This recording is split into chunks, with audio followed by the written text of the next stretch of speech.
Good afternoon, and welcome to AIADA's AutoTalk. I'm your host, Rachel Soleimani. Today's program is sponsored by AIADA Affinity Partner, Federated Insurance. As most of you know, this webinar series of ours surrounds COVID-19 and the global pandemic's effect on the automotive retail market. Before I introduce today's presenter, a few quick reminders. Everyone that is registered for today's program will receive a copy by early next week. And if you have any questions, feel free to enter them into the lower right side of your interface under the Q&A bar, and our presenter will try to get to most of them. Now join me in welcoming Steve McWilliams of Hartford Steam Boiler.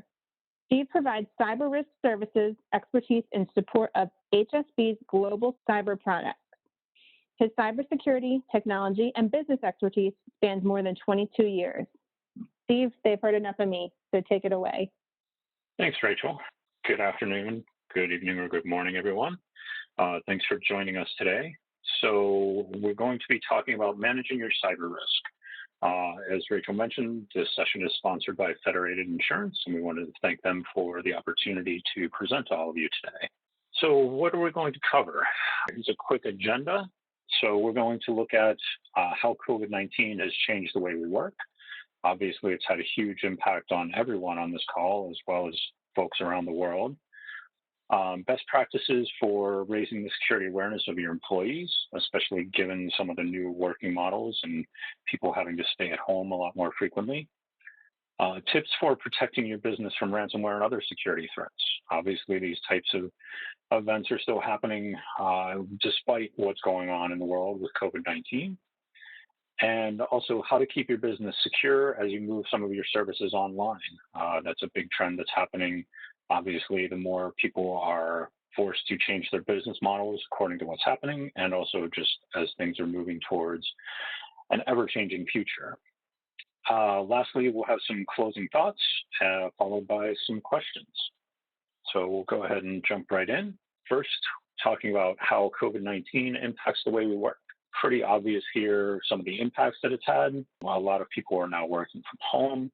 You've got people that are now trying to do the same work that they did before, but now utilizing their home networks. We've seen issues with, people not having enough internet speed, with people not having access to all the equipment that they necessarily need. Lots of challenges on now all of a sudden having someone trying to do their job in a completely different environment. We've also seen some issues where security staff have been redirected to work on non-security related items. Obviously, this thing hit us pretty hard and pretty fast. So, a lot of folks had to make a very rapid change to providing remote access to their networks. So how do you do that? A lot of times they didn't have the capabilities to do everything as quickly as they wanted. So they had to pull in folks from other areas of expertise to help out with that. We've seen some delays in discovering potential attacks. You no longer have these security folks on site at your location. They're no longer monitoring things in the same fashion that they used to. They don't always necessarily even have access to the same tools that they did now that they're working from home. So ensuring, employees are able to stay connected, dealing with distractions at home. We were talking earlier about kids and had meetings earlier today where kids get involved and, interrupting parents because they need something. I've got a cat that screams at me occasionally. So, everyone is a little more distracted now, dealing with the new work from home environment. And what else? So from the attacker side, they're actually taking advantage of this situation. So we've seen a lot of emails coming out that are using COVID-19 as a way to scare people into clicking on links in emails.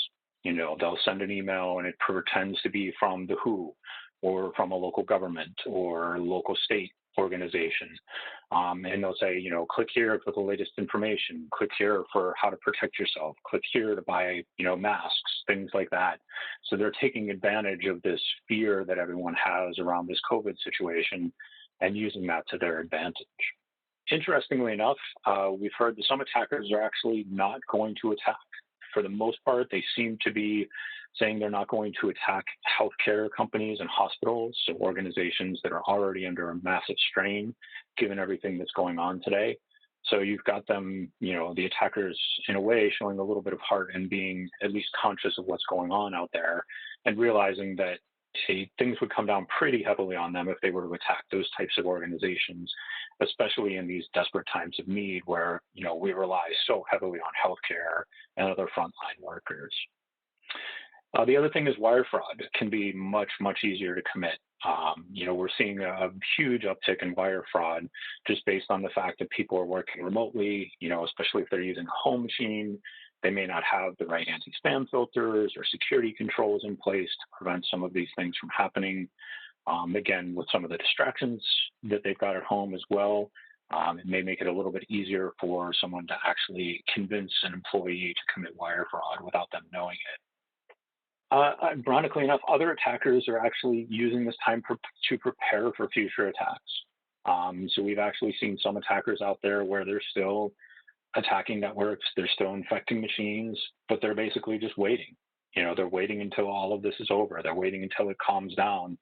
So they're basically building up a cache of potential victims that as soon as things start to ease, they can now just click a few buttons and infect a mass number of companies. So we're kind of waiting for that as the security industry looks at what's happening to see what's really going to happen afterwards. And as I mentioned, ransomware is still a significant issue. They may not be targeting hospitals and healthcare companies, but they are definitely targeting other organizations. So security awareness for employees. Most of our home offices now look like this gentleman in the picture. We're sitting at our kitchen tables, we're in our dining rooms, we're in our, bedrooms, and we're now working. One of the most important things you can do during these times is to keep your employees engaged. Make sure they're staying up to date on what's happening at your company, especially as they're remote. Let them know, have things changed? Are there new things they need to do? Make sure they stay educated. One of the most important things you can do is update or create, if you don't have them already, policies on how they should be working from home, policies for securely connecting to the network, policies for using email. In most cases, unless there's an absolute necessity to, you shouldn't be allowing them to use their personal email for work purposes. Reminding them about password security, safe web browsing habits, what should they do online? Again, without a lot of those URL filters and other controls in place on your corporate networks, people now are much more at risk. Make sure they're keeping their antivirus updated, even if they're using a work laptop at home. Are they leaving it on long enough? Are they installing their patches? Are they keeping the antivirus up to date? Do they reboot it regularly? All those are things that you should be thinking about and making sure that you're educating your employees on to keep security controls in place even while they're working remotely.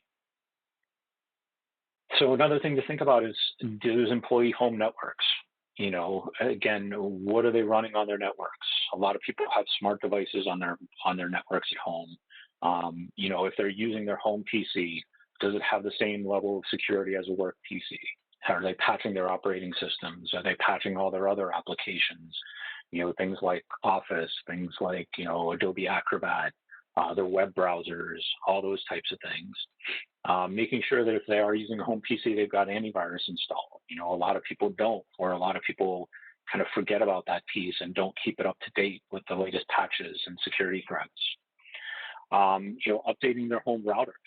Home routers are a big sticking point because that's the piece that's directly connected to the internet. We had incidents in the past where attackers would actually go after those routers and use them to commit some sort of fraud or online scam, or use them in, distributed denial of service attacks, all sorts of things. So, even if they are using your corporate PC at home, how are they protecting their network? You really need to educate them and update them and remind them to, keep these things in mind, remind them to patch their routers, remind them about password usage. People are stressed out right now. The last thing they want to do is remember passwords, but, encourage the use of a password manager, something that will allow them to have unique, distinct passwords for every site they log into, but they don't necessarily have to remember all of them. You remember one master password and you can have your password manager manage 50 different sites for you. It's a lot more secure than using the same password across multiple websites. Think about how they're using their PCs, are they using a shared family PC for work? Am I using a PC that, hey, my son's going to come home and, grab it to go play an online game with it, or, chat with his friends, or how are those assets actually being used? And reminding them to secure their network as well. So, there's a lot of basic security protections you can put in place, like changing the SSID on your router, enabling a password, enabling WPA2 or higher encryption. Just some really simple basic things that everybody should be doing, even more so nowadays that they're using these home networks as basically extensions of the corporate network. So next, I just wanted to talk about some different ways that you can protect against ransomware and other threats. These are still a very, very big thing that's happening out there. There's still a lot of folks that are, experiencing these types of attacks. So some of the things you can do are, again, just the basics. Make sure you've got a firewall in place between your corporate network and the internet. Where possible, use intrusion prevention as well. Intrusion prevention basically monitors all the traffic flowing in and out of the firewall between your network and the internet, looking for bad traffic, looking for bad things happening, and it can block those in real time. With your antivirus on your corporate networks, make sure that you're using the latest one. I have in parentheses here, next gen. So, there's a lot of antivirus companies that have kind of a new generation of antivirus. It's no longer just signature based, but it's looking for, behaviors, looking for the way that different applications on the machine interact with things. So you want to make sure that you're using a really up-to-date antivirus product to catch these types of threats before they impact your organization. Anti-spam is huge. Make sure you've got those type of anti-spam, anti-malware controls in place at your email gateway. They should be, catching some of this malicious messages before they actually make it into your network. Nowadays, there's actually some additional software too that will actually prevent ransomware from happening. So there's software that can prevent files from being encrypted. So ransomware, basically what happens is once they infect your machine, they'll actually go out and immediately start, trying to encrypt files, and they do it, in a very, very rapid pace. So there's software out there that will look for that and say, hey, there's too many file changes or too many encryptions happening, in a very short window of time. I have something bad happening here, and a lot of times they can successfully block that. We mentioned wireless network security for the home. Think about wireless network security for your offices and your businesses as well. Do you have the right encryption? Do you have WPA2 or higher? Is it limited to corporate PCs only? Do you have a secure password on that network? It's very easy for someone to kind of jump on board and use that network if you don't have some of these basic protections in place. And especially for ransomware, one of the biggest things you can do is backups. You need to be doing regular backups. And most importantly, you need to be storing them offsite. And offsite can mean many things. If you're doing a physical tape backup, it can mean taking that physical tape and moving it to a secure offsite location. If you're doing backups over the cloud, it again means just taking that backup off of the network and moving it somewhere else. And one of the most important things is really to think about how do you segment those backups? So how do you keep those separate from your network? Yes, you're backing up the corporate network, but as soon as you're done, you should find a way to basically create a barrier between your corporate network and the backups. Because guess what? Once ransomware gets on there, it'll encrypt everything, including your backups, if they're on the same location that it's encrypting files. And then that basically defeats the purpose of your backups. So you really want to make sure, backups are critical for ransomware type events. You want to make sure they're up to date. You want to test them frequently. So test the restores of those backups to make sure they actually function. And again, make sure they're segmented both physically and virtually from your corporate network. Also, remote connections. Obviously, in this time, we've got huge numbers of remote connections into your network. One of the most common vectors of attack we see for ransomware is RDP, or Remote Desktop Protocol. So it's something that's very, very easy to implement. You basically flip a switch and say, hey, enable RDP, allow it through my firewall, and now you can directly connect from your home machine to a machine on the corporate network. If you are going to use RDP, you definitely want to make sure that you're using a strong password and preferably multi-factor authentication. So basically, when you type in your password, you need a username, a password, but then you need that other factor, whether it's a token that's sent to your phone, an SMS message sent to your phone, or preferably even a token that's generated through a software security application on your phone where they have to punch in a 6-digit code on top of their username and password to get in. You really want to add those additional pieces of protection, because once RDP is enabled, anybody on the internet can find that. It's really trivial for an attacker to be able to find that. And if you've got it secured with just a username and a password, especially with an insecure password, it's going to be really easy for an attacker to hack into and then gain very, very simple access to your network. Better recommendation would be to implement something called a VPN, or virtual private network. Basically what that is it's like RDP, but it's much, much more secured. So typically with a VPN, you have some sort of software or client on your machine, on your laptop, that you're using to connect back to the corporate network. You then put some authentication in place where it knows, hey, this is a corporate machine. It knows how to connect. It puts security and encryption in process for the whole connection. And it's a much, much more secure way of connecting when you're actually remote. So you definitely want to consider using a VPN over that RDP. The other thing is, again, going back to those policies, restricting employees from using their home PCs for business purposes. You really don't know what they're doing with those home PCs. Again, is it a shared family PC? Are they allowing their kids to access it? Things like that. Do they have the right security controls in place there? So you really want to avoid that where at all possible. One option is, though, there are some tools out there that will allow you to, say, use mobile phones and tablets and things to securely connect back to the network.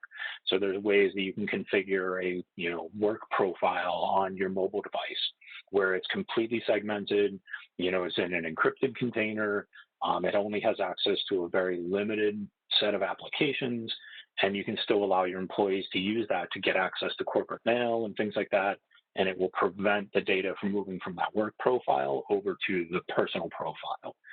So, if you have questions about that, ask your IT person, but there are definitely ways that you can allow some use of personal devices, but in a much more secure fashion.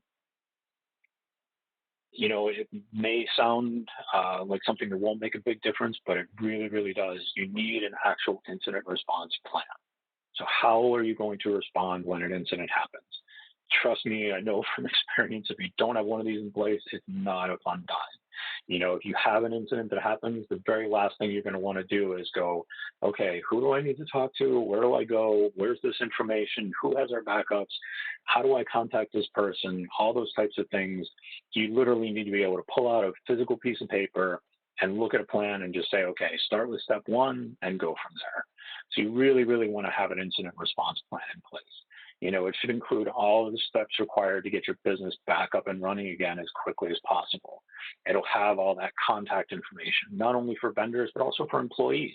If you need to contact your IT person, or if you need to contact your attorney, whoever you need to contact, it should have all of that information within the plan itself. Work with your legal team to understand, to go through the plan, make sure you're covering events like data breaches. What happens if your company has an event where you've released credit card numbers or, personal information about people that have bought vehicles from you, things like that. You need to have a plan in place on how to respond to that. You can also include in the incident response plan a communication plan.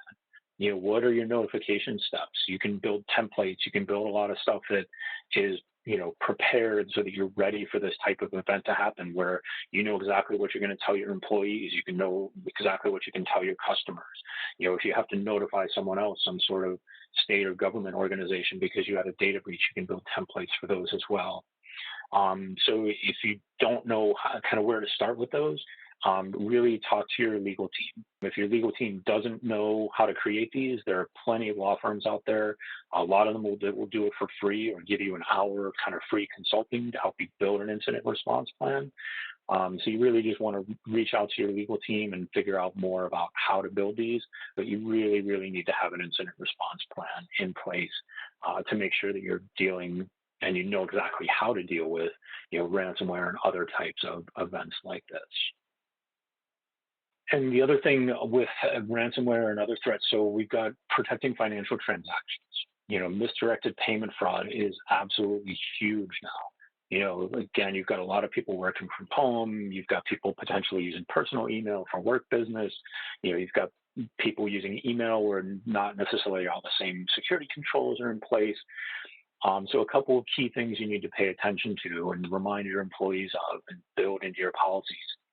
Changes to payment accounts should absolutely never take place over email only.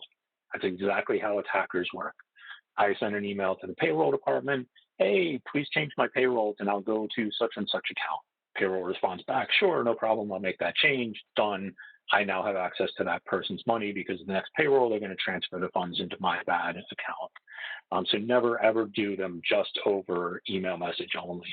If you do get a request to change payments, it absolutely does happen.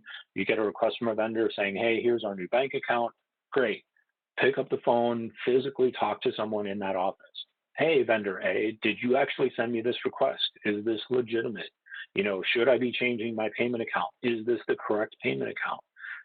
They would be more than ecstatic with you. It's not, a trouble for them for you to confirm that type of information. It's really, really something you need to do because you need to ensure that, it's not just a malicious attacker on the other end shooting over an email to change something. The other thing that can make a world of difference is for any sort of large transactions, and you can set the, kind of threshold for that, but implement a two-touch process. If someone wants to make a wire transaction, great. Let the one person initiate it, but they've got to go to person B that actually has to give the final approval. And that way, you're much, much more likely to catch something because rather than person A just saying, oh, okay, done, and make the transfer, you send it to someone else and someone else might go, well, wait a second, why are we doing this? We've never paid this vendor before, or we've never sent some payment to, this other country or wherever it's going. So definitely think about instituting some sort of two-touch authorization, especially for your large payments, and especially in this environment where we've got a lot of folks working from home and things can happen, much faster. People can be distracted, things can happen. So it's a lot easier if you've got two sets of eyes looking at something before it actually happens. All right. So from here, I just wanted to move into and talk about a little bit about how you secure your move to online and cloud services. Very similar to other industries, the auto industry is obviously going to be making a big push into doing things online. You see the commercials all the time. I just saw a commercial from Dodge the other night. Hey, you can buy your car online and we'll deliver it right to your door.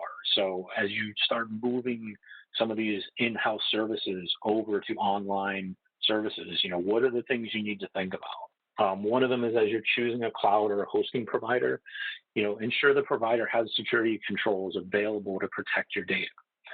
Now, the most important thing with that is, even though those controls are available, it is 100% your responsibility to actually implement the controls. So the security or the cloud provider will have all those security controls for you, but you are responsible for implementing them. If you just do a quick search in the news, you'll find plenty of companies that said, hey, we put all of our data in Amazon, or we put our data here in this cloud provider. And guess what? It was accessible to everybody in the world because of a simple misconfiguration. So even though those controls are in place, absolutely make sure that you're implementing those to protect your data as you move things online.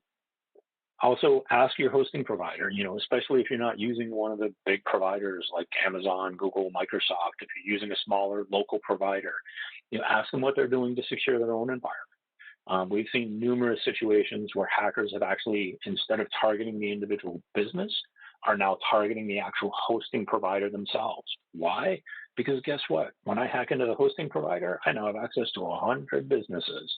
And it's significantly easier for me to attack 100 businesses that way by going through one central point than it is for me to try to attack all of those people individually. So keep that in mind, and ask the provider to give you information about, what types of certifications they have, what types of security controls that they offer, how often do they audit themselves, when was the last time they did a security assessment of their environment. All those are perfectly legitimate questions that you should be asking any hosting provider as you're thinking about moving your services into their location. Also, ensure that sensitive data is secured properly. As I mentioned already, one simple misconfiguration, especially when using these cloud services, and before you know it, everybody has access to everything. So limit that sensitive information to only those who require access for their jobs. A lot of times when data is moved, especially into the cloud and other online environments, everybody gets access. Well, think about that. Does someone who's not in HR need access to HR information? Does someone who's not in finance need finance information? So you should definitely restrict access to sensitive information to only those individuals who absolutely require it. Also, ensure that people with access to that sensitive data get regular security awareness training. One of the biggest things that you can do is keep your employees educated about how to protect data, how they should be working with it, how they should be securing it, how they should process it, store it, transfer it, all those types of things. So providing that security awareness training can really, really help a lot. Also consider adding increased security protections. We talked about multi-factor authentication in terms of VPNs, but you want to think about that in terms of data access as well. Someone who has access or who has administrative privilege to your cloud environment, you should absolutely be doing something there to provide additional security around how they're connecting, how they're signing in, and that multi-factor authentication with using a username, password, and again, either that token code or an SMS message or some other form of authentication can really, really provide a lot of additional security that will help protect your data. So security monitoring in the cloud.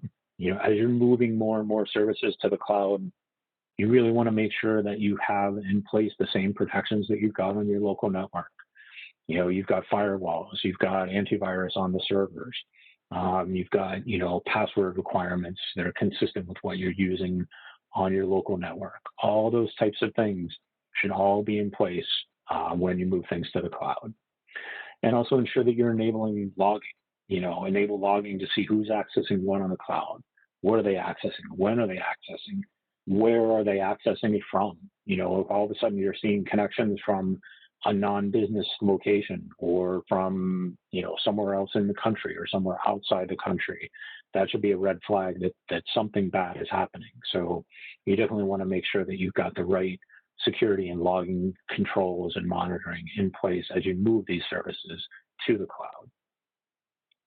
So think about which services can be moved securely online. You've got a lot of different services in-house. You've got kind of your core, email, your finance functionality, maybe you've got vendor systems, things like that. Think about the different types of services you've got available and which of those could potentially be moved into a cloud type environment. And as you're doing that, think about the security of those services. What are you doing to secure them as you're moving them online? If you're moving an application online, have you tested that application for security vulnerabilities? How often is that application going to be updated? If it's a third-party application from a vendor, they can provide you with a lot of that information.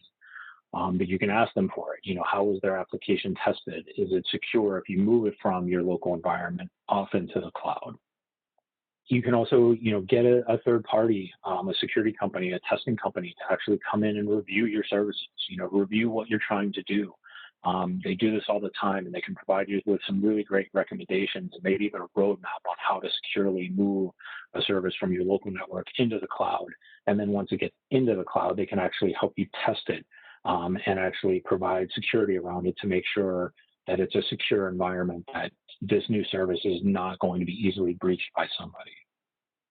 And when you're using those third-party services, again, ask them how their solutions have been secured and make sure that they've actually been tested for some of the most common security vulnerabilities that are out there. So last but not least, I just wanted to provide you with some closing thoughts. So despite the challenges of everything that we're dealing with nowadays, new ways of working from home, the stress, the anxiety that comes along with COVID-19 and everything that's doing to the world and the economy today, there's still a lot we can do to secure things. And most of it is to just use the same basic security protections that we've all got in place today. Your basic security controls are still going to be highly effective at stopping attacks, stopping threats from getting into your network. The basics, firewall, antivirus, patching is huge. Making sure your systems are staying up to date. That alone can save you just mountains and mountains of headache. And also security awareness, making sure your employees are trained on how to handle financial transactions, how to save securely online, how to, secure their home networks, all those types of things. Where possible, enable multi-factor authentication. Always provide that extra form of authentication so it's not just a simple username and password that an attacker needs to gain access to your network or to start doing something bad. Perform security testing. You can do this even on your local network. Hire a security firm to come in and take a look at your security posture. They can do it in a variety of ways. They can either, just walk in and you can hand them your documents, you can let them look at things, or they can actually take on the role of an attacker and they can actually literally try to hack into your network and then show you how they were able to do it, walk you through what they were able to do, how they were able to accomplish it, and then give you the recommendations and the remediations to actually fix any of those vulnerabilities. And again, have a plan in place.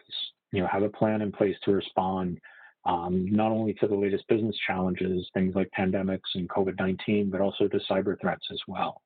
If you have a documented plan, these types of things are going to be significantly easier to deal with than if you don't have something written down. And also develop a plan to move your services online. As you're moving these things online, bring in an external third party, bring in another set of eyes, folks that do this for a living. Enlist the help of security professionals either within your organization or through third parties that can help you determine how you can safely move these services to an online style platform. Absolutely engage your legal teams, have them reviewing contracts, making sure that you've got the appropriate protections in place to protect your company, your customer data, all those different things. Also take the time to ensure that security controls are in place as you move things from your local network to online. It can be very, very simple to take a service and move it online.